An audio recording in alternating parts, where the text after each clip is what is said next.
Il est 8 heures. Notre équipe termine de fixer une balise GPS sur une boîte de conserve en acier afin de la suivre pendant toutes les étapes de tri et de recyclage. La balise est fixée sur la boîte. Elle est ensuite déposée dans le bac de tri. Les rippers récupèrent les emballages triés et embarquent notre boîte de conserve. Ils poursuivent leur tournée. Une fois leur collecte terminée, ils se dirigent vers le centre de tri à 15 km de là.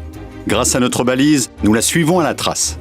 Le camion arrive dans le centre de tri. Les emballages collectés sont pesés, puis déchargés. Les emballages en acier sont séparés des autres emballages par magnétisme, grâce à un gros aimant. Les différents emballages en acier sont ainsi regroupés ensemble pour être compressés sous forme de paquets. Direction l'usine sidérurgique. Ici, les paquets d'acier sont pesés et contrôlés, puis stockés dans le parc à ferraille.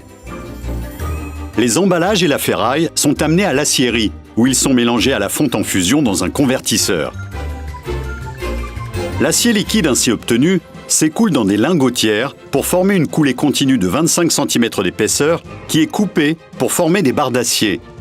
Elles sont ensuite laminées à chaud successivement pour réduire leur épaisseur jusqu'à 1 mm et être transformées en fonction du marché de destination, comme ici en bobine.